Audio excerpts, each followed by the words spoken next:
balada, por um ideal fantasioso, nós acreditamos que somos felizes ainda. Como? E a pessoa diz que vai amar e vai trazer felicidade.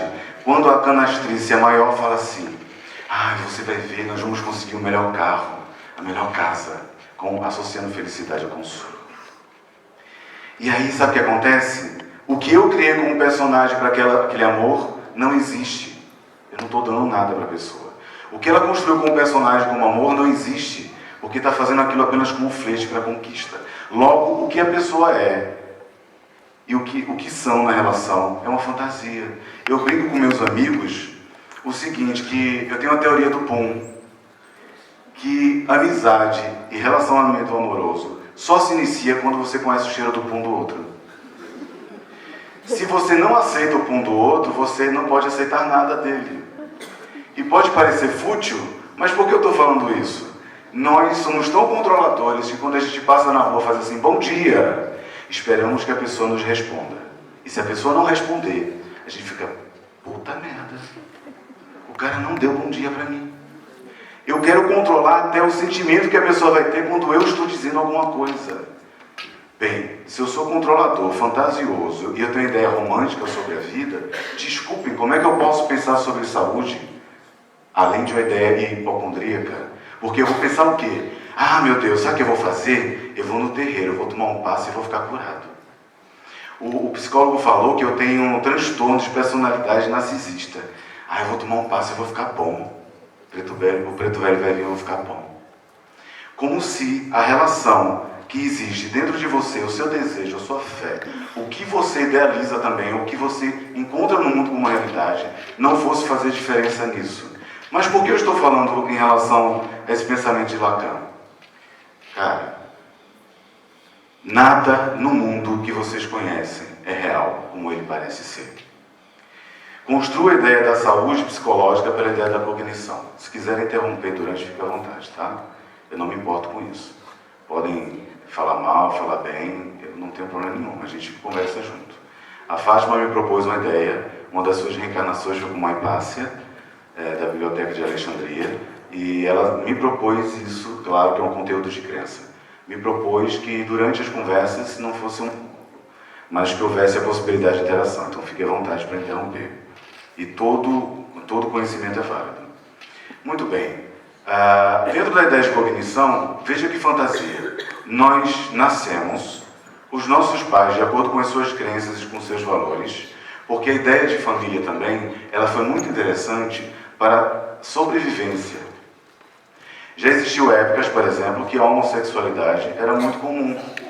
Inclusive, a questão das relações plurais era muito comum.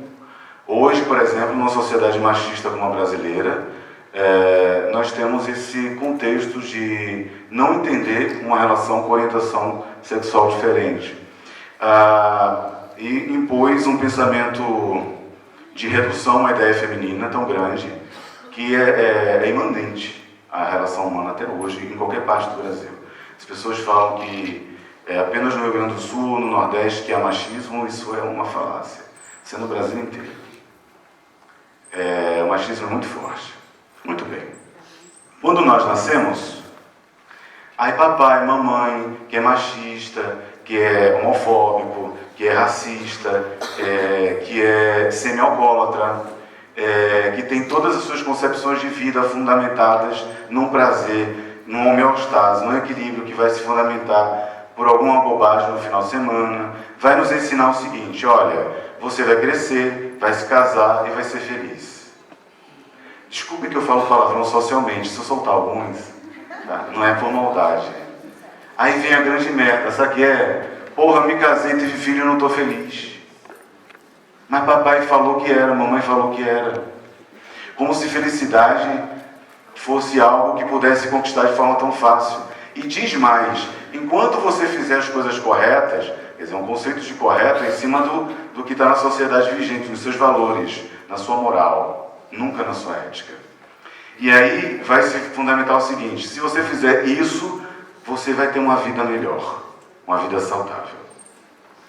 A questão é que a criança ela não tem ainda essa ideia que a gente tem, principalmente as novas gerações.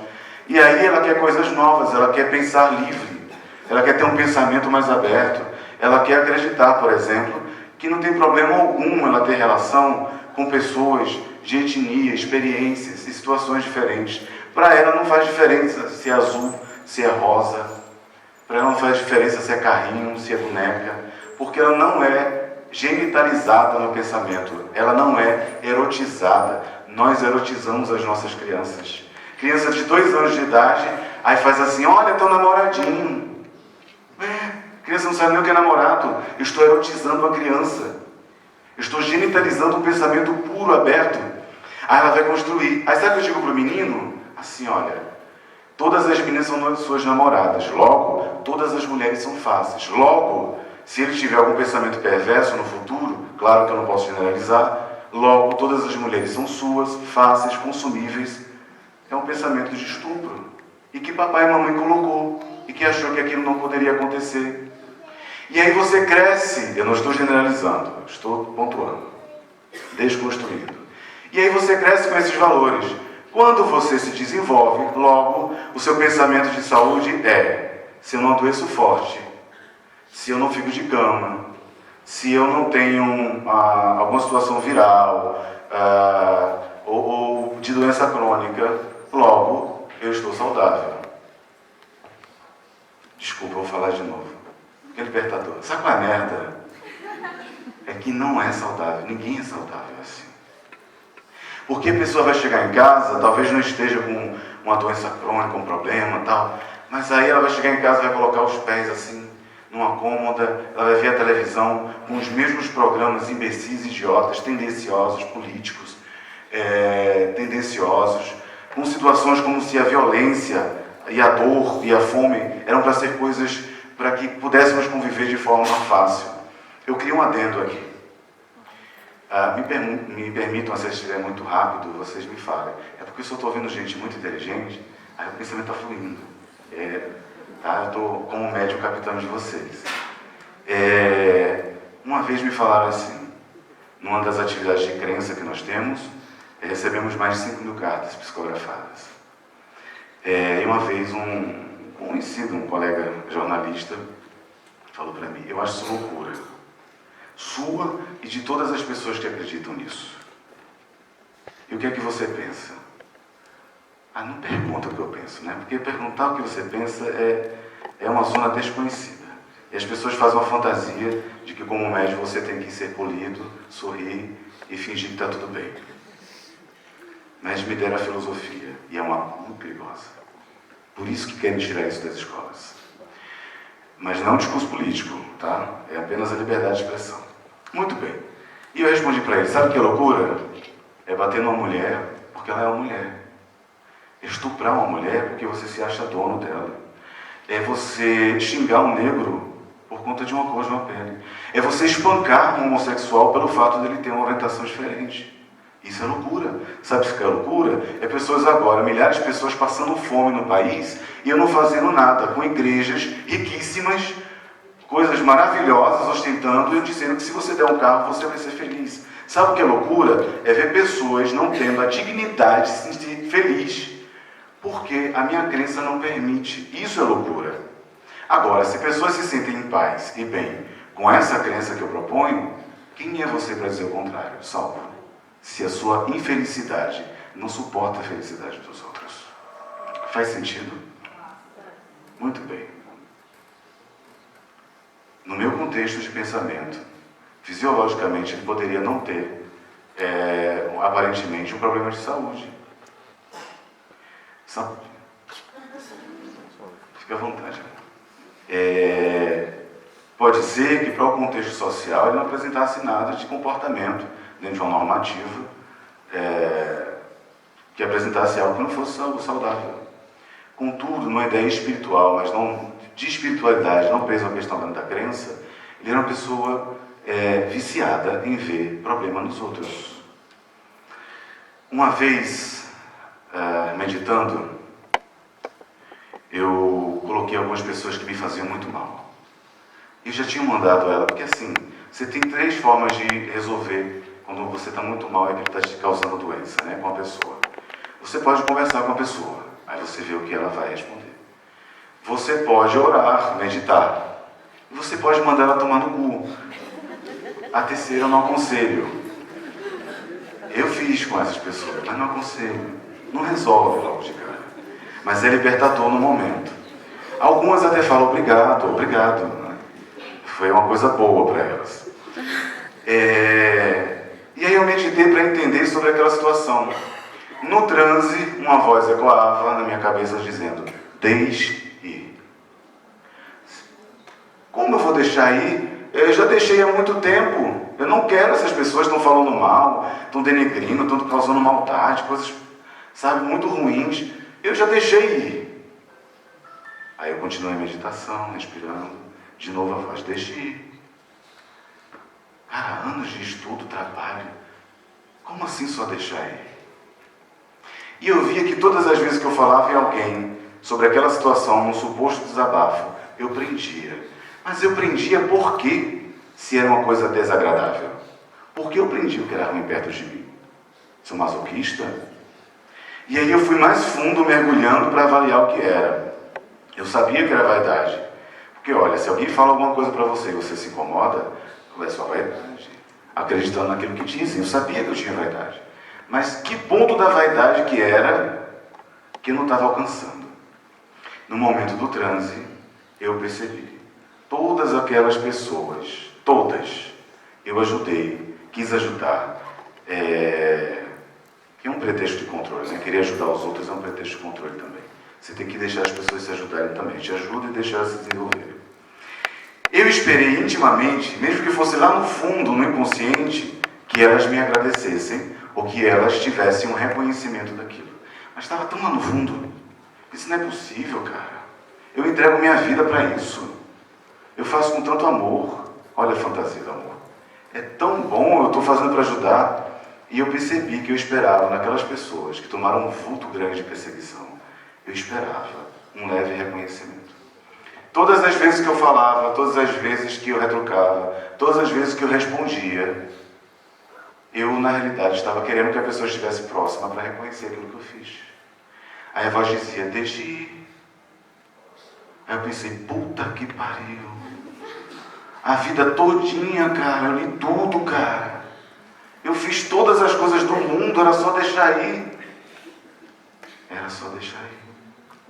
E eu deixei ir. Deixei. Minha ex-sogra, que é um demônio, é um bicho ruim, vai morrer no quinto dos infernos, velho. Que vem o dragão e come ela todinha. Mas é porque eu a amo, tenho muito carinho por todas elas, né? Várias vezes. E aí, desculpa, eu vi a voz da criança, não falo mais palavrão, perdão. Não tinha percebido, sem óculos. Então, todas aquelas pessoas, eu deixei ir, cara. Olha, foi tão leve para mim, desde esse dia, mesmo sentindo algum sintoma de doença física, eu não me sinto doente. Eu não consigo me sentir doente. E tem pessoas que chegam e são sacanas mesmo, fazem na tua frente. Eu estou contando histórias porque as histórias fazem com que a gente perpasse realidades que são distintas, cada um tem uma realidade própria, mas eu acho que as histórias nos conectam. E aí, estava eu saí de Teresina, no final de semana passado, aí fiz alguns trabalhos no interior do Rio, aí sexta-feira fui lá viajar, fazer meu trabalho em Lages. E aí eu não tinha casaco, eu peguei um do brechó da casa de Fátima. Mas é um casaco horrível, cara. Mas eu estava quentinho. Aí, aquelas conexões maravilhosas, do Rio para São Paulo, São Paulo para Curitiba, Curitiba para lá. Numa dessas conexões eu sentei, minha mochila velha, meu japamala, muitas ideias na cabeça, com um olhar de babaca para frente e esperando o tempo passar. Aí vem uma mulher, estou descrevendo, não que seja pelas características físicas, estou descrevendo só para alimentar a ideia. Loura, olhos claros, alta, um salto alto, toda em tons, sobretons, uma obra de arte. Olhando para mim, com a cara de infeliz, olhou para baixo, balançou a cabeça e saiu. Ela queria que eu sofresse com aquilo. Porque meu casaco era horrível, não estava combinando com o sapato. Sei lá. E eu levo marmita na viagem, gente, porque é muito caro o avião. Eu levo marmita, minhas comidazinhas. E aí ela estava com uma cara de nojo. Só que nessa hora, eu tinha aprendido o lance do mantra. Eu deixei ir, cara. Ela se ferrou. Eu disse outra coisa, mas tem criança. Ela se fugiu. Porque ela olhou para mim, fez aquilo, e eu não entendi.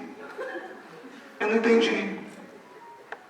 Aí ela saiu, tipo, a infelicidade é dela. Não cabe em mim. Não é meu. Eu não vou me alimentar com o que não é meu.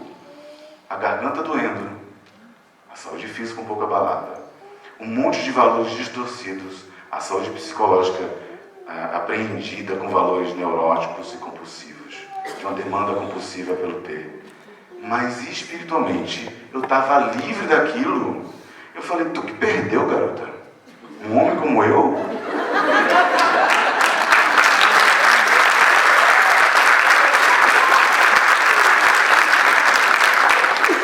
Você não sabe o que é o tântrico. Tá por fora. Fica no teu papai e mamãe morrendo aí. E ela foi se achando feliz. Legal.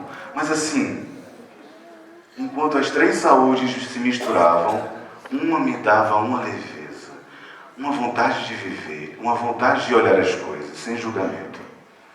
E aí você começa a pensar e juntar algumas ideias. Primeiro, se você se esvazia e você não agrega em você valores que não são reais, fundamentados pelo pensamento dos outros, logo você não se culpa. Tá, papai e mamãe não souberam me criar direitinho dentro dos seus valores sociais, de moral? Tudo bem, eles vão aprender, mas eu não preciso seguir o mesmo pensamento. Então eu não posso me culpar, tá, faço besteira, e aí, tudo bem, todo mundo erra. Mas o que é errado? O que é certo?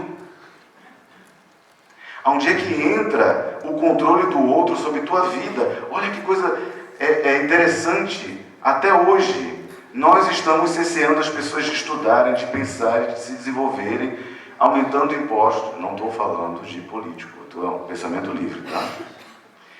Mas é impossível quando você lê Platão, Aristóteles, que você não se questione a respeito. E aí você tem cada vez mais pessoas com riquezas se apropriando delas com a sua ideia de felicidade, dando menos condições das pessoas se desenvolverem. E se eu não dou educação às pessoas, se eu não dou capacidade de elas se desenvolverem como seres integrais, como é que eu vou desenvolver a sociedade? Como é que elas vão se tornar bem? Eu não digo só fechar os hospitais, mas eu estou adoecendo a minha sociedade. Eu estou deixando pessoas tão limitadas, acreditando que felicidade é chegar em casa e ter uma televisão de plasma. Acreditando que felicidade é, sei lá, com seus valores, quaisquer que sejam, que quando elas perdem isso, elas entram num surto e a primeira ideia é, vou matar. Por quê? Se eu me mato, eu mato a minha dor. Se eu tiro às pessoas a possibilidade de sonhar, de coabitar no sonho, eu tiro elas tudo. Observe que eu não estou falando de fantasia, nem romancear. Eu estou falando de tirar a possibilidade de pensarem. Poxa, eu concluí minha graduação, eu quero fazer um mestrado, um doutorado. Eu quero conhecer pessoas, fazer um mestrado fora do país. Se eu tiro a possibilidade delas se desenvolverem com seus sonhos, eu mato elas. Sabe qual é a diferença? Eu não coloquei uma arma, eu tirei a capacidade de viver. Aí elas próprias se matam. Ou se matam de uma forma direta, ou elas vão se sabotando. E quando você se sabota, cara, você sabota todo mundo da família. É impossível você se sacanear sozinho. É como a loura do aeroporto. Só ela não encontrou morada ali. Caminho, um espaço. Mas como será a relação dela? Eu questiono, como estudo de caso. O companheiro, os filhos, que vida! E é um conceito de felicidade. Pois bem, quero colocar mais algumas ideias aqui para a gente mexer. Alguém quer falar? Pois não. Bom dia. Bom dia. Eu sou o Fernando e eu tenho dois aspectos em relação ao que faço. Seu nome é Fernando? Isso. Que nome bonito, cara. Pois é, né? Só gente boa, Fernando. Dois aspectos em relação ao deixar ir. O primeiro é que eu tenho tentado isso, mas muitas vezes parece que não é real, tipo, não é verdadeiro. Deixar esse aspecto, mas quando repassa uma situação, aquele sentimento ainda está guardado, não é verdadeiro esse deixar ir.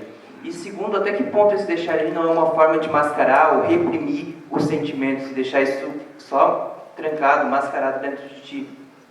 Fernando, eu acho um excelente questionamento. É tudo muito pessoal. É tudo muito pessoal. No campo da racionalização, há uma dicotomia. Mas no campo do sentimento, a pessoa vai saber. Então, se você realmente sente que você não quer guardar para si, mas que você quer resolver o problema quando for oportuno, você sente aquilo. É muito pessoal. E outra coisa, eu acho muito legal quando a gente admite essa relação do que está acontecendo, mas de repente daqui a alguns segundos você começa a olhar de forma diferente. Porque a associação, a imagem de como funciona a sua mente, de forma sinestésica com esses valores, podem mudar a qualquer momento e você se vê de uma forma diferente. Eu penso que é pessoal. E aí, dentro da sua meditação, é que você vai encontrar o que é o não verdadeiro. Essa autoafirmação também me incomodava muito. Eu tenho uma amiga que ela é muito transcendental. É tanto que às vezes eu me emputeço com ela. Que ela assim, está conversando, porra, mas tal, mas, cara, não existe o outro. Tudo sou eu. Você vai tomar no suco de caju. Pra mim, eu agora sou eu, o outro é o outro. E ela tá assim. Aí daqui a pouco o que é que eu faço? Como um bom estudante de psicologia e pesquisador na área, eu vou lá e coloco um probleminha para ela pensar. E aí eu trago uma discussão, uma coisa que eu vejo de controle. Aí ela perde o controle dela. Ou seja, aquilo é uma personalidade que ela criou, com muito respeito eu falo isso, que nós nos apropriamos de muitas, para suportar a dor da sociedade. Mas vai chegar um momento que ela vai entender que algumas coisas são necessárias. A gente está falando de relacionamento, por exemplo. O deixe ir em relação a uma relação amorosa. A coisa mais doentia do mundo é você achar que vai ser feliz se estiver do lado de outra pessoa. Experiência própria. Porque se você não é bem com você mesmo, você está em má companhia. Se eu não estou bem comigo, que é isso? Quem eu sou? Como é que eu vou passar o ruim que eu sou para outra pessoa? Então, essa fantasia de ser feliz, se eu não entendo isso, que eu só vou estar bem com outro quando eu estiver legal, eu vou deixar ir até que venha outra pessoa. E vai ficar pulsando uma questão cíclica a ser resolvida.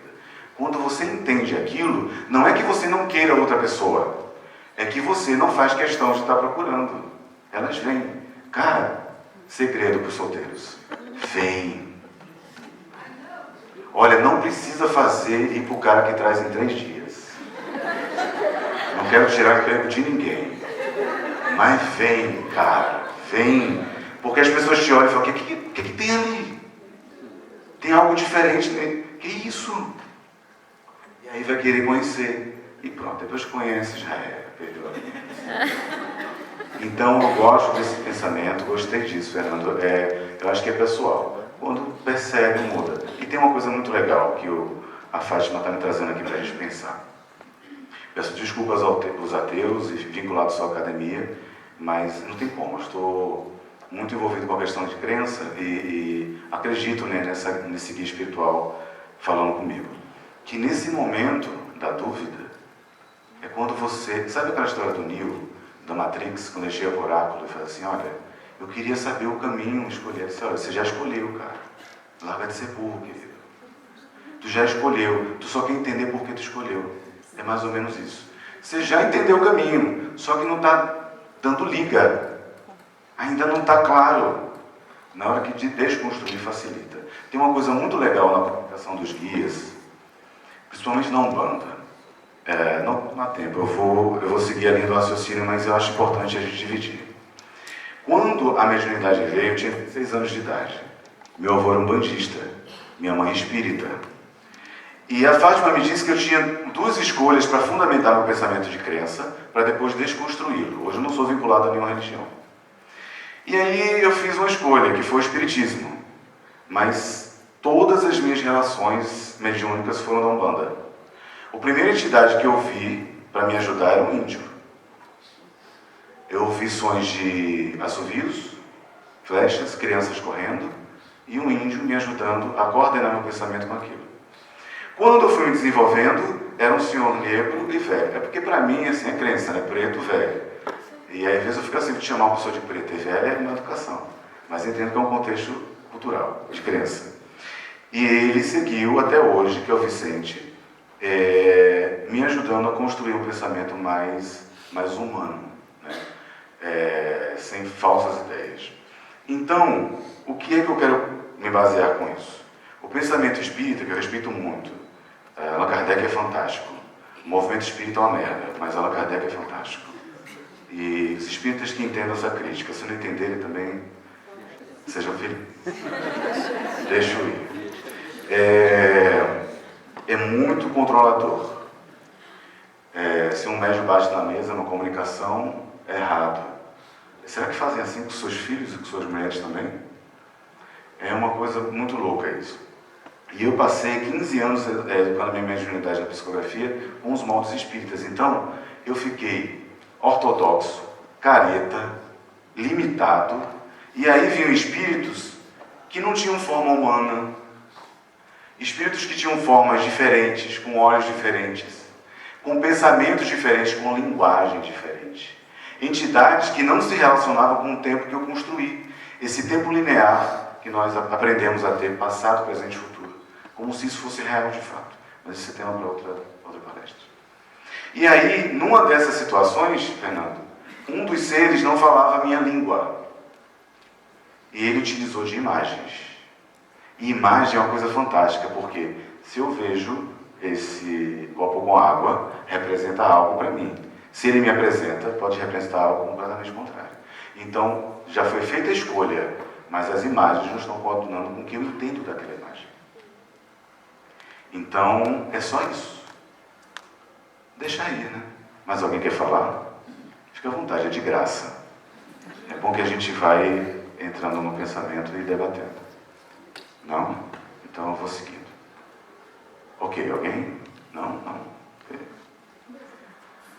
Ó, tem a moça ali, ó.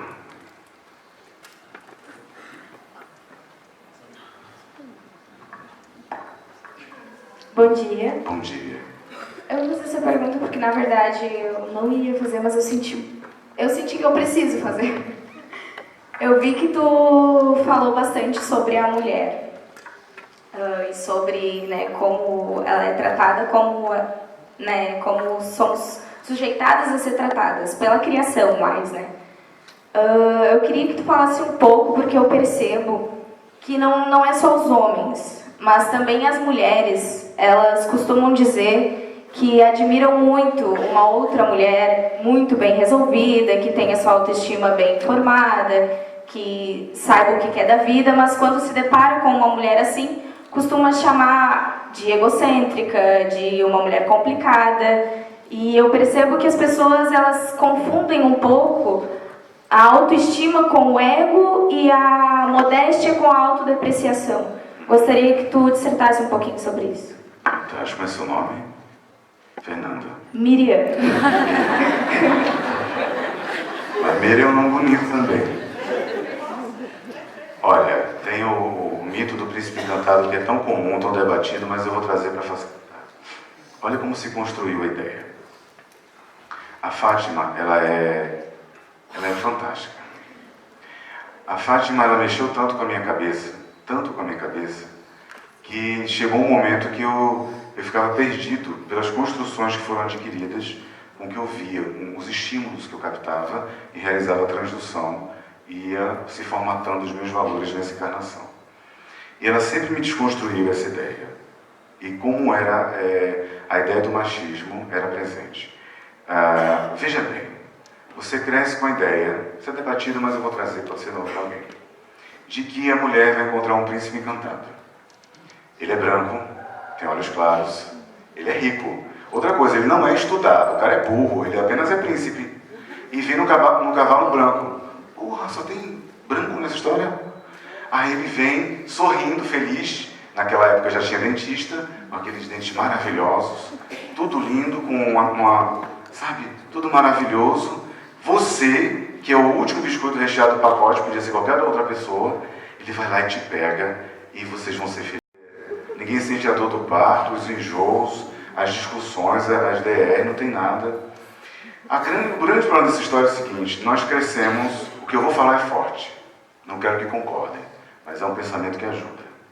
Nós criamos uma ideia de prostituição consentida. Quando eu digo para minha filha, filha, arrume um homem bom, rico, que lhe dê sustento, eu digo, se prostitua com ele. Porque em troca de sexo durante muito tempo, você vai ter uma vida boa. Eu estou criando minha filha para ser uma puta. Mas no bom sentido, porque a prostituição é um trabalho como outro qualquer. Eu estou falando no bom sentido. Então, eu não estou criando minha filha. Filha, seja independente, cara. Quando a minha filha nasceu, minha filha tem 3 anos. Antes dela nascer, a primeira coisa que eu falei para a Fátima, depois de tudo que ela me ensinou: eu aceito você do jeito que você é. Com a orientação sexual que você queira, ou que você sinta, que você viva, que você exploda, como você queira ser, o que você queira ser na vida. Você não é minha propriedade. Eu vou te conduzir do melhor que eu puder fazer para você ganhar o mundo. Então, eu acredito que se ela crescer com esse pensamento, ela vai ter uma postura melhor. Agora, não é culpa da mulher, claro, diante de tudo isso que a gente vem se alimentando durante tanto tempo, pensar dessa forma ainda, mas acho que está no momento de um empoderamento real. Porque, veja bem, é como você falou, eu vou usar outras palavras, segurança não tem nada a ver com arrogância, você é seguro. Você não precisa também entrar no campo de permissividade. Essa depreciação pode ser a permissividade. É uma troca. Sabe o que aconteceu? O menino nasceu com um negocinho que é um dedo, que pode não funcionar. E a maioria das vezes nem funciona direito, tá? A grande verdade é essa. E a mulher nasceu com um buraquinho. E aí, olha, aquilo ali gera situações que pode ter uma vida, mas ali também a gente faz destino. É só isso. Porque eu falo, não diz o que eu falo, nem como eu falo, nem represento o que eu sou. Então, se eu dou essa importância às coisas vão começar a se construir na minha mente desse jeito. Eu penso que não sou mulher, mas pelo que eu observo, porque é uma experiência muito única, em todos os sentidos, fisiológico, cognitivo, mas eu penso que é uma questão de empoderamento, não contra os outros, mas consigo. O seu valor real, o que representa aquilo. Uma vez eu li um artigo de uma moça muito legal falando sobre o sagrado feminino, não tenho muito conhecimento a respeito, mas achei lindo, que ela sentia muitas dores e sentia muito mal com a menstruação. Um dia ela conheceu uma senhora que explicou que antigamente a menstruação era utilizada para fertilização e para outras questões com as plantas, e que era um novo ciclo. Esse entendimento dela não fez ela deixar de sentir dor, mas deu uma ideia nova para ela. Não era tão ruim. Então, quer dizer, eu estou dando um exemplo simples e jamais querendo fazer empatia com uma coisa que eu não conheço. Mas existe um machismo atrelado no pensamento feminino que é tão forte quanto nos homens. E aí o homem toma a escolha e a mulher tem que ser mais submissa. E aí o que acontece? Como a gente está aprendendo a lidar com isso, quando a mulher se empodera, aí ela é mais do que o homem, dentro desse contexto. Aí é admirada pelas outras mulheres e odiada pelos homens. Os homens babacas, né? Que não gostam de uma mulher segura, não sabe o que é. Então, eu penso, Miriam, que é o seguinte, para concluir. Quando nós, como seres humanos, entendemos que nós estamos aqui para sermos felizes e que as nossas ideias e opiniões são válidas, e que se as pessoas não valorizam isso, não é um problema nosso, e a gente continua, eu dou margem para que as pessoas se empoderem e tenham um enfrentamento real. Não vai ser uma coisa de um contexto de guetos, de grupos e de lideranças. Vai ser um contexto real. E não é assim, eu me empodero como mulher para mostrar que eu tenho um valor. Não, você tem valor. Eu respeito a homossexualidade, eu respeito, mas, por exemplo, não tem nenhum transexual palestrando numa casa espírita. Faz sentido? Preconceito. Então, eu não estou falando de espiritismo não, gente, só estou... É com muito carinho, eu estou trazendo para a gente pensar. Por que não pode? Isso é muito comum. No candomblé isso é muito comum. Eu só estou querendo que a gente pense. Então, não é uma questão de dizer que acontece, como está acontecendo. É realmente sentir. Porque se você olhar direitinho, o machismo é tão grande que a gente associou nessa ideia de transformar a divindade no homem. Deus é homem. Não podia ser de uma deusa, uma mulher. Olha a construção que é passada o tempo todo para a gente. Então, até por uma questão de saúde espiritual, cabe a nós entendermos, nos aceitarmos e vivermos de acordo com a nossa realidade, sem nos ferirmos. Relação nenhuma de trabalho, de nada, vale a pena se eu não tenho o respeito pela dignidade do que eu represento. É simples assim, nem mais nem menos. Não sei se eu fugi muito, mas é porque está vindo as ideias e eu estou passando. Impressionado com a inteligência de vocês. Eu penso o seguinte sobre isso, que vai ajudar em relação ao pensamento da saúde espiritual. Há um pensamento sobre o karma no Ocidente e sobre a reencarnação no Ocidente que é muito conflituoso. Que é assim, eu fiz muito mal, eu vou nascer e vou pagar esse mal. Como se nós não fizéssemos maus novos, o que nós concebemos como mal, ou como se aquilo fosse mal realmente. Daí, legitima o seguinte: a mulher ser espancada durante 20 anos porque está pagando por uma coisa da vida passada. Esdrúxulo, não é? Aí eu aceito, no caso da mulher, eu vou trocar os gêneros para facilitar. Me trair durante 10 anos, que traição é uma questão de consentimento, que a gente acorda. Se a relação é aberta ou não, que se acorda. Se acorda fazer de forma monogâmica, é uma traição quando foge do acordo. E aí eu suportar aquilo que me dói, porque eu fiz no passado algum mal. Então tudo isso são coisas que prejudicam muito. Quando você se empodera de uma forma real, do deixe ir, que a gente está conversando com o Fernando, é assim, olha, eu sou isso, me aceito. Posso fazer uma pergunta a vocês? Todos aqui, quando se olham no espelho, gostam do que veem? Sejam verdadeiros, gente. Depende do dia. Isso aí eu vou aproveitar. Não, você olha para o espelho e faz, tô gostosa hoje. Ah, eu me pegava. Você pensa isso? Não? Que é isso? Isso não é gordura, isso é lembrança de todos os restaurantes que eu passei. Isso aí é uma herança mnemônica, é memória. Aí quando o bruxo te pegar, mas aí ele pegou em todas as minhas experiências até agora. É assim? A gente se aceitar do jeito que é, porque a gente é isso, não tem o que fazer, cara. Eu posso até me ajeitar do que eu acredito, botar uma maquiagem, um brinco, uma coisa, claro, botar o cabelo, uma roupa, óbvio. Mas assim, se eu não me aceito, nada vai ter sentido. Tudo vai ser fantasia. Eu tenho que me aceitar do jeito que eu sou, cara. Fazer concessão em relações de amizade, o que for, é uma coisa. Mas tem que ser muito tranquilo. Então, tudo que olha que exemplo legal, está vindo na minha cabeça para a Associação Livre. O nosso contexto de abuso.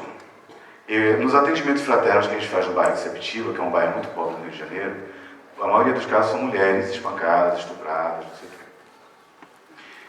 Que a gente encaminha para os serviços competentes, porque não temos essa ideia falsa de achar que um passe vai trazer paz a uma mulher que foi estuprada. Isso é estúpido.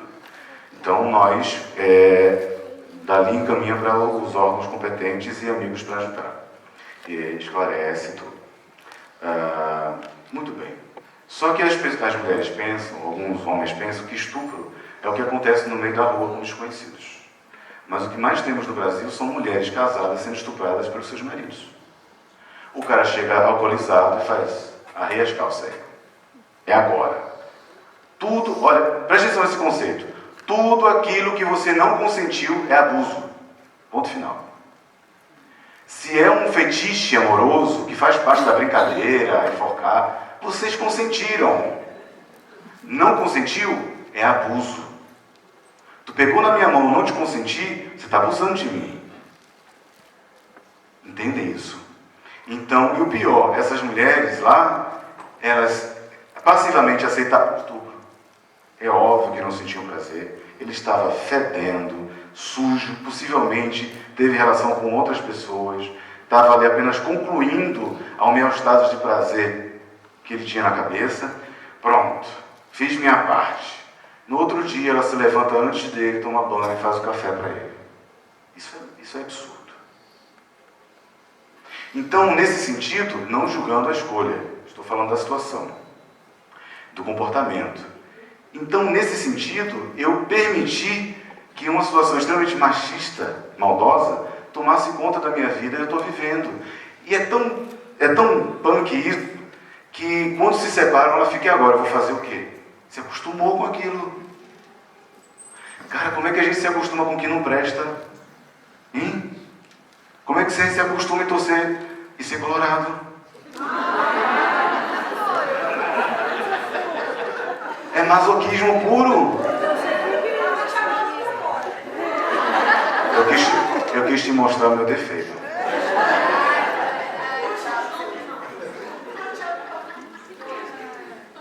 Nós nos acostumamos com coisas ruins. Desconstruir, não foi? Ai, que bom, consegui.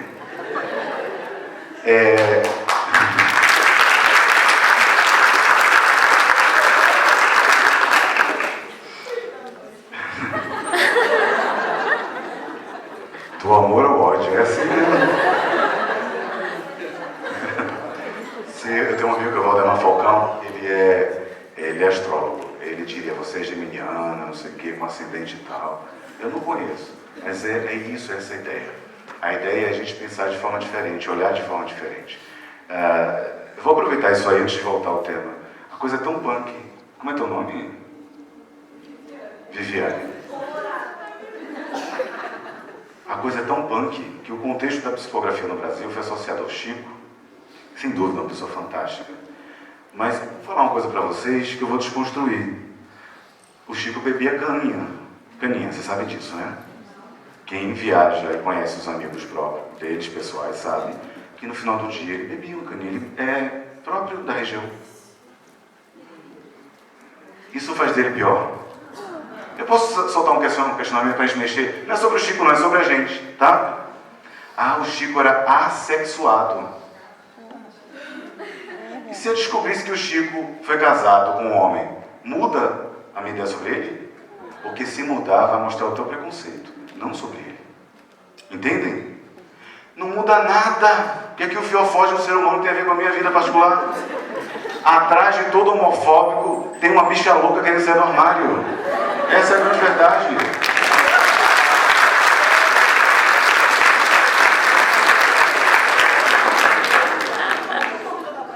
Então, aí dentro desse contexto, a pessoa acreditou assim, que eu andava pisando nas pétalas de rosas, que eu falava sempre mansinho. A pessoa me cuspia e eu dava outra face para ela. Aí um dia eu estava andando, alguém falou assim, seu babaca, vai tomar num suco de caju. Eu, com muito amor, falei para ele. E isso psicologicamente é assim. Sabe por que a gente cria os mitos? Chico, aquele babalorixá, aquele sacerdote, aquela Yalorixá, aquele padre, aquele rabino, são pessoas que estão em contato com o divino. Logo, eles podem entender tudo. Eu não. Vou deixar que eles façam. Sabe o que é isso? É você assumir a sua irresponsabilidade com a sua reforma íntima. Você pode. Você é luz. Você vai fazer.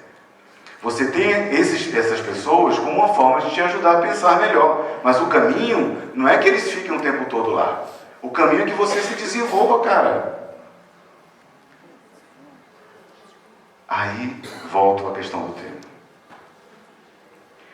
Eu posso ter sintomas fisiológicos de doenças, como a depressão, como outras doenças mentais, como doenças físicas de forma direta, não só pela baixa da serotonina.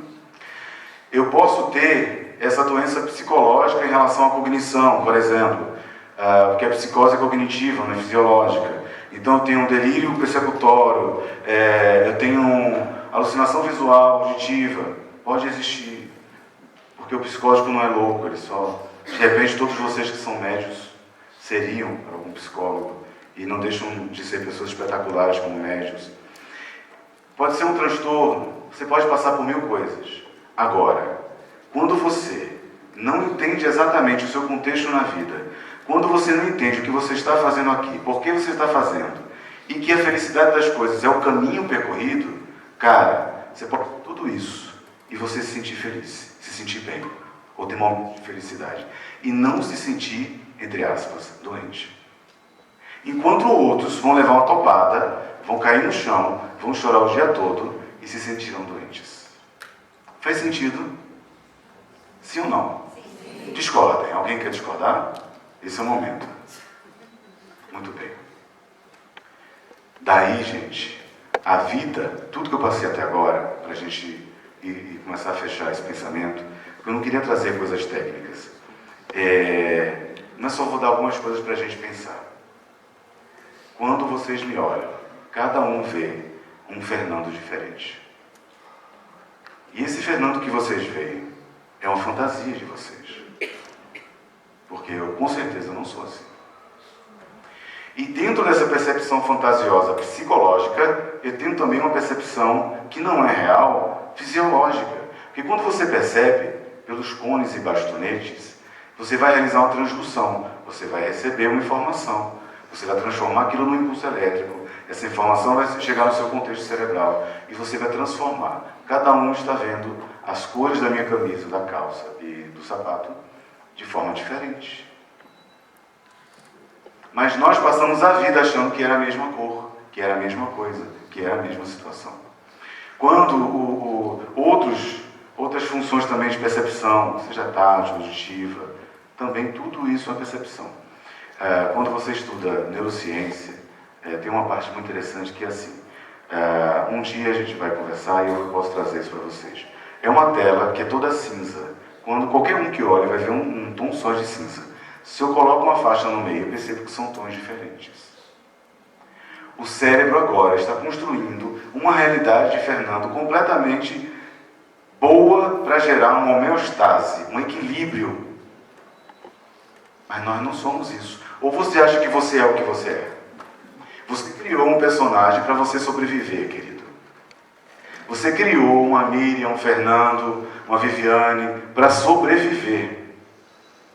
Para lidar com o mundo. Porque nós, dentro desse contexto, e eu volto à ideia inicial, nós queremos ser aceitos porque a sociedade nos construiu dessa forma. Então eu vou me vestir, eu vou falar, eu vou me relacionar para ser aceito. Mesmo quando eu digo que não, eu preciso ser inserido no contexto de aceitação. E aí, cara, sabe qual é o mais punk? Ninguém aceita você do jeito que você é. Tá todo mundo mentindo para si mesmo. E a gente acha natural, porque aquilo não afeta alguma parte do nosso cérebro. A gente volta para casa, faz nossas orações e meditações, acha que o mundo está perfeito, enquanto estamos girando de cabeça para baixo no universo, completamente fora de nossa percepção, gigantesco no macro e no micro, e a gente acha que é só isso que a gente está vivendo.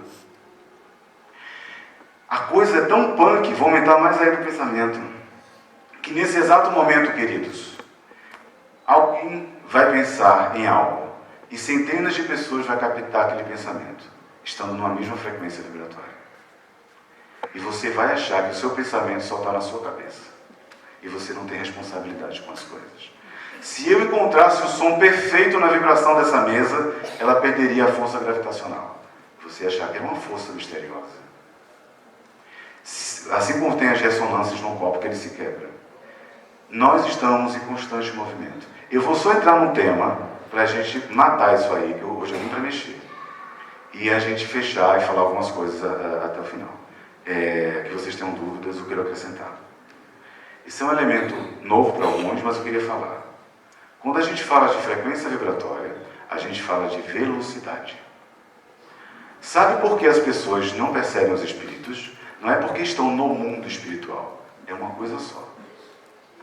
Não é lá, é tudo agora, tudo aqui. A gente que não consegue conceber isso.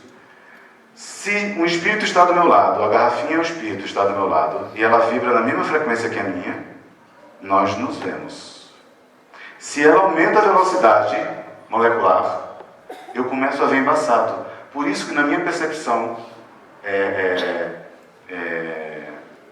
esqueci a palavra agora, me ajudem, universitários. Se está vendo de forma lateral, periférica, é isso aí, na música. E aí, na minha percepção periférica, eu vou ver uma luz azul e apaga, branca e apaga, vou ver vultos, porque é tão rápido que eu não consigo captar na minha concepção de cérebro. Se ele aumenta muito a velocidade, eu começo a ficar em câmera lenta para ele, slow motion, enquanto ele está aumentando a velocidade. Agora pensa comigo, é uma energia tão poderosa, tão rápida em frequência, que se ela estiver muito distante, eu fico parado no tempo. Não fico? Porque ela está rápida. Estão acompanhando o raciocínio? Logo, para algum ser como o orixá ou outra energia, nós estamos parados no tempo e no espaço. E eles estão forçando, baixando a frequência, para dizer, seu babaca, o que tu está fazendo com a tua vida? Se mexe. Dentro desse contexto, quanto mais a gente eleva, não é o pensamento no sentido de esquecer os problemas, de uma questão positiva para a vida, eu começo a criar uma espiritualidade, por isso mesmo, uma saúde espiritual, que não me impedirá de ter doenças físicas, me ajudará a não ficar preso a elas ou a suportar de uma forma melhor. E muitas vezes, dependendo do poder da fé da pessoa, sim, existe-se uma cura, mas não por milagre. Aí eu pergunto para vocês, de tudo que eu falei aqui, que pode ser um monte de besteira, e pode ser um monte de coisa importante, você está cuidando da sua saúde espiritual? De boa mesmo, fala aí. Não, fala aí de boa mesmo. Ninguém vai falar nada, porque aqui a gente não fofoca, a gente se utiliza, se serve de informações da vida alheia para crescimento espiritual. Nunca fofoca. Oi? Se esforça. Como é que a gente se esforça? Mas como é que a gente faz assim? A gente se esforça como? Tipo, não vou brigar hoje. Como é que faz? Mantras. Pensamento positivo. O que mais? Oi? Ouvindo palestra, estudando. O que mais? Conhecimento, oração. O que mais? Conhecer a sua reação dos acontecimentos. Isso aí é muito punk. Você se chama como? Fernando? Oi? Elisandro. Meu transtorno de personalidade narcísica sendo evidenciado. Eu gosto desse pensamento dele também. Todos são válidos, mas eu gosto.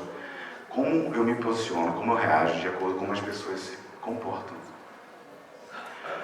Quando alguém faz uma coisa muito estúpida e eu aponto, é aquilo que eu não consigo ver em mim. Isso é real. Isso é real. Porque é tão insuportável em mim que eu vejo no outro. Isso não quer dizer que o outro não tenha. Quer dizer que você tem também. E aí eu não consigo lidar com isso, eu faço dessa maneira. Tá bom, legal. Mas aí quando eu reajo de forma diferente, eu começo a pensar de forma diferente. A maioria dos... Eu não sei porque está vindo muita ideia em relação à relação romântica. Pode ser alguma coisa de necessidade, mas daqui. Mas eu vou trazer como exemplo e não faz parte do meu contexto de preocupação, mas eu vou trazer para falar. A maioria dos problemas dos casais é porque eles querem ter razão. Observe bem. Mas os dois estão com a verdade. Dentro da sua concepção de verdade, cada pessoa naquela relação está com a sua verdade. Logo, ter razão não é o que vai gerar paz na relação. Concorda? Não estou dizendo que, sei lá, eu aceite tudo, não é isso. Mas, cara, tá bom. Vai mudar o quê? A apropriação do que se conhece não é fazer com que empurrar nos outros uma verdade que ele não entende. É você se apropriar de uma verdade e se libertar por isso. No conceito de saúde espiritual, eu concluo o pensamento de hoje, deixando aberto para a gente debater, perguntar, falar, xingar, de forma mais aberta. Eu concluo com o pensamento de Fátima, que ela me ensinou o seguinte: confie, continue e compartilhe. Confiança é fé. A racionalização extrema da fé é perda da fé. Fé é acreditar no que você não pode ver, ou no que uma coisa que você acredita, e isso transforma. E é o que a maioria dos guias, inclusive seres de outros planetas, estão fazendo, estimulando a nossa crença, a nossa fé. Não em crença em coisas absurdas, valorizar a nossa fé em nós mesmos. Quando eu confio em mim, eu aumento a minha frequência vibratória, eu aumento o meu desejo de continuar sem querer prender as pessoas por mim, eu aumento o meu desejo, não é que eu me infle, mas eu mergulho e eu me aceito do jeito que eu sou. Continuar não é simplesmente deixar tudo para trás, como o Fernando falou. Isso não é continuar. Isso é tentar esquecer uma coisa que existe e que lhe impactou. Continuar é você tentar se olhar todas as vezes que fizer aquela escolha novamente. Porque a gente vai repetir escolhas ao longo da vida. E toda vez que continuar, perceber como é que anda a sua confiança. E o compartilhe, que é o mais punk, que é o mais maravilhoso. Que a Fátima falou o seguinte para mim: luz não se divulga, luz se propaga. Eu não posso querer forçar que o outro pense como eu. Então, eu tenho fé, eu aumento minha confiança em mim, eu me instruo, absorvo as informações, vou me desenvolvendo como ser integral que sou. Eu continuo de acordo com a escolha das outras pessoas, mas eu vou compartilhar de que forma? Com a sua própria experiência e a forma como as pessoas te veem. Porque é impossível você se conectar com uma pessoa que realmente se libertou e não se sentir, pelo menos, inspirado a se libertar. Então, nesse contexto de saúde espiritual, eu concluiria com esse pensamento de confiança, de continuar, de compartilhar.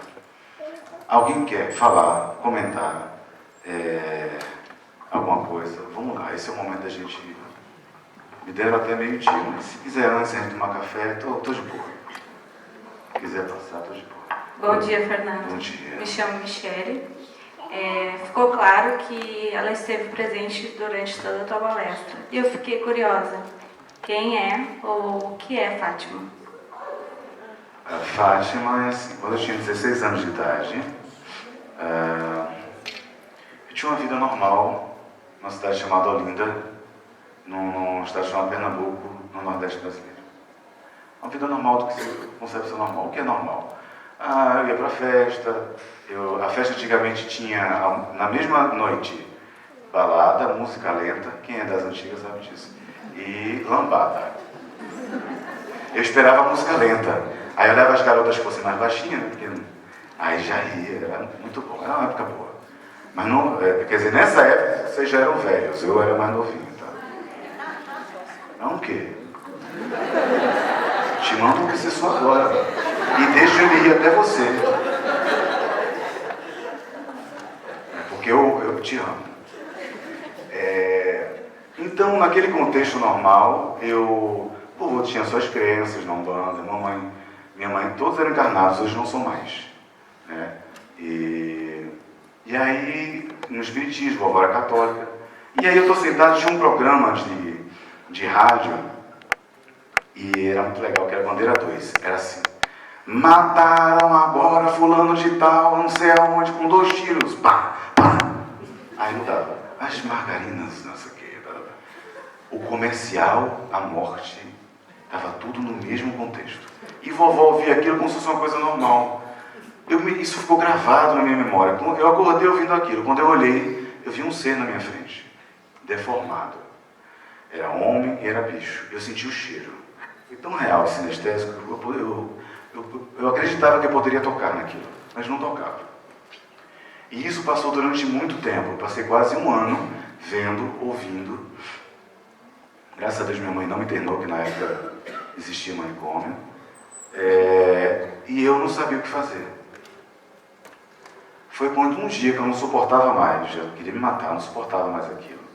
Porque uma coisa é você ver, gente, é ensurdecedor. Esses seres desse lado potencializam em você coisas que nem você acha que tem. Eu tinha 16 anos, cara.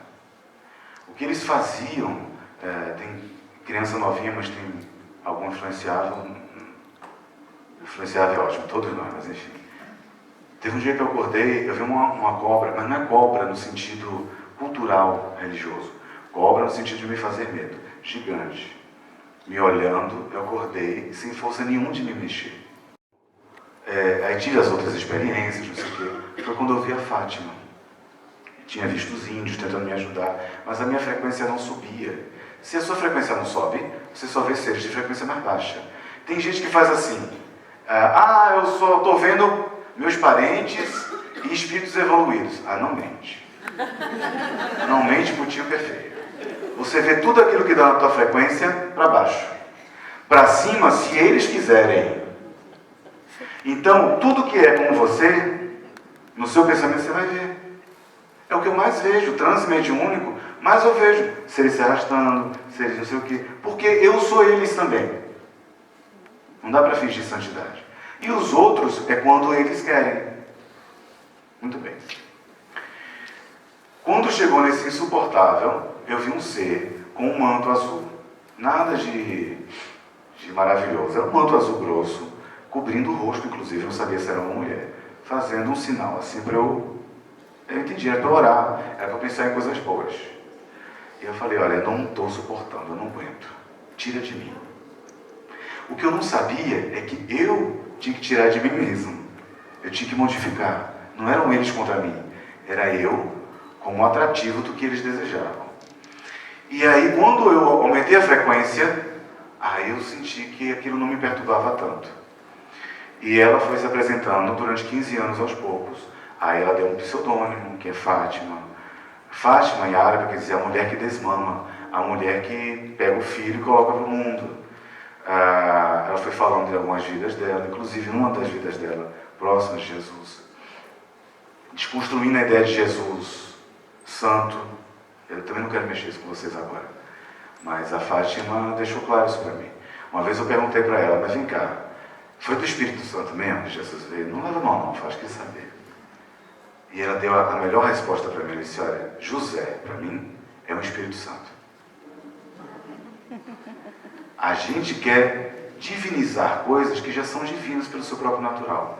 Ou deixar mal aquilo que é divino no seu próprio natural. E ela passou desconstruindo para mim muitas coisas. Bem, ela é uma mulher? Não, ela é uma luz branca azulada que na hora do transe aparece e se transforma numa mulher. Eu preciso daquele estereótipo, daquela forma feminina, por algum motivo. Mas ela poderia ser qualquer outra coisa. Então, esse ser me ajudou muito assim, a pensar e a fazer o trabalho. Não no contexto religioso, ela nunca falou que era de qualquer religião. Inclusive, na época que ela viveu com Jesus, ela... É para falar? Ou você explica? Tá bom. Ela nunca associou Jesus, falou que Jesus era judeu, mas nunca associou ele a uma questão de crença. Ele era aberto, era livre, era comunicativo. E talvez, também não quero mexer sobre isso, não fosse nem solteiro. O que se apropria de um valor muito mais profundo. Então Fátima é o ser que está presente, me ajuda e me faz continuar com o trabalho. Tá, daqui a pouco tem almoço aqui, tá? Não, tá bom, não, só falar. Desculpa. Oi, tudo bom? Bom dia, Fernando. Bom dia. Meu nome é Renato. Oi, Renato. E não vou te esquecer mais do teu nome. Meu filho também é Fernando. Fernando, eu sou agricultor e moro numa comunidade. Tu falou num filho de 3 anos, né? Eu sou pai mais velho, dos filhos mais velhos. E a gente vem trabalhando, não sei se é a pergunta, com jovens um pouco sem saber trabalhar, né? É celular, é agradando eles. Como é que tu vê essa criação nossa? Porque mudou, eu sou filho de agricultor, sou um agricultor, né?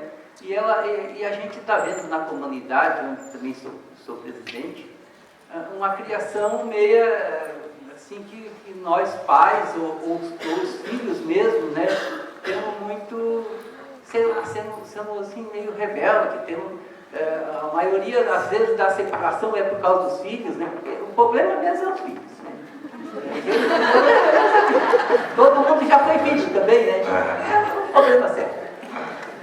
Então, realmente assim, a gente parece que não tem esse poderia, eu acho que antes de nascer, o filho deveria ganhar um curso, né? Já vim com uma folha, ó, como que eu cria esse filho? Como cria? E então a gente fica mesmo sem saber, né? Assim, não sei se cria que nem antigamente, né? Que era meio cacete, né? Ou agora se cria dando celular. Como é que tu vê isso aí nas tuas... Como é o seu nome mesmo? Renato. Seu Renato, olha, eu penso assim, por exemplo, eu apanhei da minha avó, e nem por isso eu me tornei um malfeitor. E lá no Nordeste tem uma coisa que é assim, se você briga na rua, não interessa se você, principalmente se você apanha, vê o contexto como é que é. Aí você chegava em casa e apanhava de novo dos pais. E eu não sei o que tinha na sandália da minha avó, era teleguiada. Ela jogava na sala, ela saía na cozinha, saía no espaço do lado, ela voltava a acertar a minha cabeça. Era incrível isso. Ela treinou muitos anos aquilo ali. E nem por isso eu me tornei um malfeitor. Mas eu acho que a lei do crescimento espiritual é assim, a adaptação. Então, a gente pode adaptar valores antigos com valores novos. O fato, principalmente as crianças que estão chegando agora, elas estão vindo muito mais impetuosas. E parecem ser com déficit de atenção, mas não é. Na realidade, é muito estímulo. Elas percebem de uma forma muito mais acentuada. Daí elas vão se colocar contra, desde os 2 anos de idade, com os pais desde cedo. Isso não quer dizer que a gente não diga não. Porque faz parte da educação aprender a ouvir o não. Os pais precisam dizer não. Mas isso não quer dizer também que a gente diga não para tudo. O celular pode ser uma boa ferramenta, mas toda hora também não é legal. Então, se tiver a possibilidade de passar muito mais tempo num campo do que com o celular, melhor. Mas se tiver a possibilidade de incluir algumas coisas que o celular pode dar, interessante. Porque, inclusive, o campo pode ser... Não sei, estou falando uma coisa que eu não conheço. Com as novas tecnologias estão muito mais aproveitadas. Então, não é você esquecer do passado. Você precisa das suas raízes para você moldar o futuro. Então, a gente aproveitar como a gente aprendeu, mas também a gente se adaptar um pouquinho para saber como é que eu faço a partir de agora, que eu não sei. Eu falei, minha filha tem 3 anos. A mãe da minha filha, ela pira o cabeção com ela. A mãe da minha filha tem 25 anos de idade. Então, às vezes, pira a cabeça, não entende. Quando eu estou com a minha filha, é assim, a lei é dela. Quando ela passa do limite, eu digo não. Aí ela para. Entende como é que eu deixo ela solta, ela é dona, mas, vai fazer tal coisa, está desarrumado os brinquedos. Não, arrume. Ah, papai, eu não vou comer. Não, precisa comer. Então, ela tem a falsa ideia de liberdade, enquanto eu vou dando pequenas doses de não para ela, para facilitar. E o celular somente no final do dia. Porque quando ela está cansada, vai ver pouco, dorme e pronto. Então, eu acho que é isso. É você se apropriar das suas raízes, mas também se adaptar às questões novas. E no mais, Renato, vou dizer uma coisa para você. Não tem receita de bolo, cara. Quanto mais eu vejo as crianças reencarnando, mais vejo elas muito mais para cima, para frente. Cara, vai gerar muita separação, viu? Porque muita briga de casal, porque elas estão vindo com tudo. A gente precisa também baixar um pouco para olhar o que é que elas nos ensinam. Tá?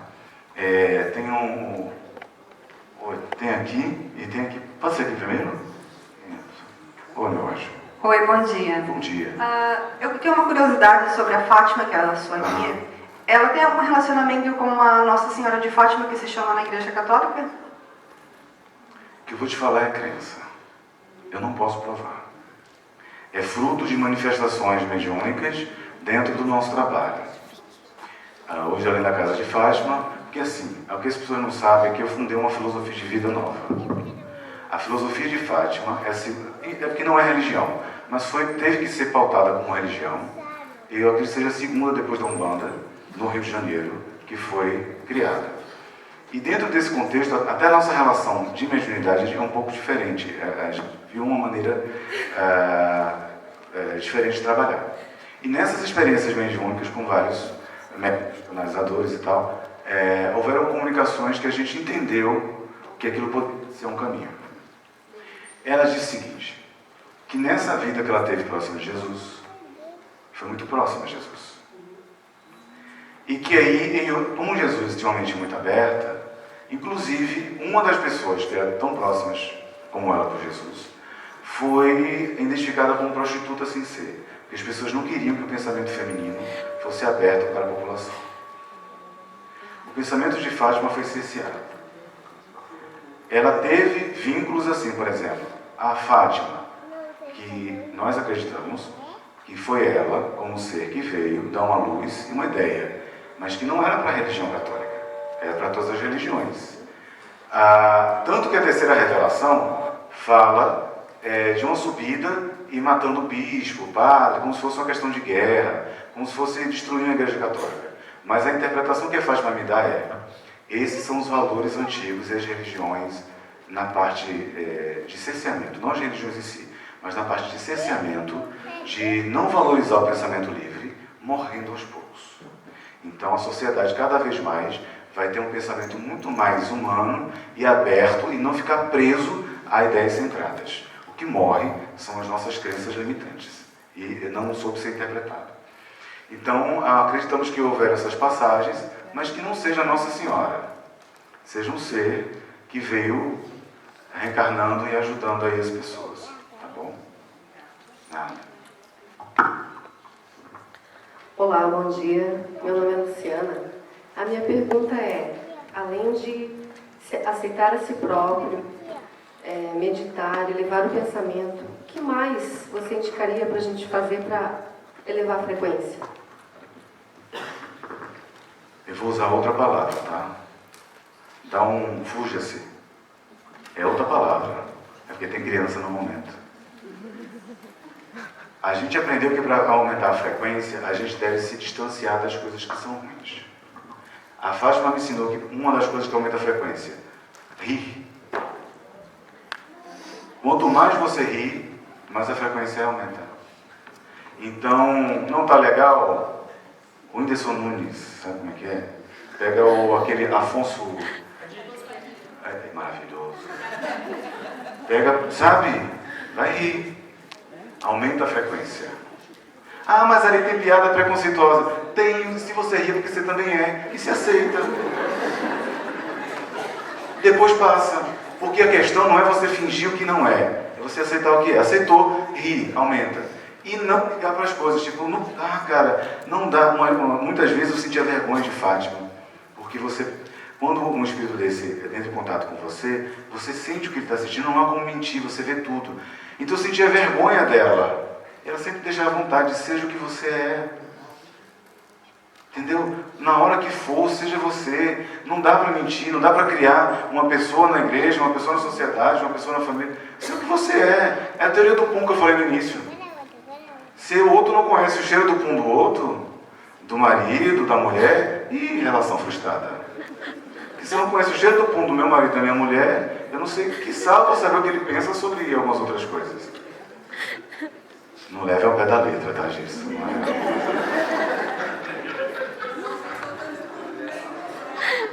principalmente elevador, não é aconselhável. Tá aí, uma das respostas é essa, é rir e você não ligar, dá um dane-se, porque a Desi Gonçalves está muito melhor no mundo espiritual do que muitos religiosos. Não é a palavra, é o que se sente. O que eu mais vejo é pessoa, que Jesus te acompanhe, mas tá uma carga pesada. Axé. Aí, aquela energia, essa quebrar de... Tem pessoa que faz assim, caramba, valho. E você se sente bem. E você se sente bem. Eu vou falar isso porque é cultura. Você sabe que caralho não é palavrão. Você sabe disso. Fernando, bem, é cultura. Eu vou explicar para você. Isso é para legitimar minhas palavras. Olha, mas não, é sério. Isso está no dicionário português. Antigamente, nas caravelas, existia um cesto moderado, não muito grande, que ficava em cima das embarcações. E aí, quando o marujo não estava muito bem, ele era punido e ia para a casa do caralho. Porque lá balançava e eles vomitavam. Como tinha um mastro, um pau grande, o brasileiro erotizado associou ao falo. Mas caralho, é um cesto. Desconstruir?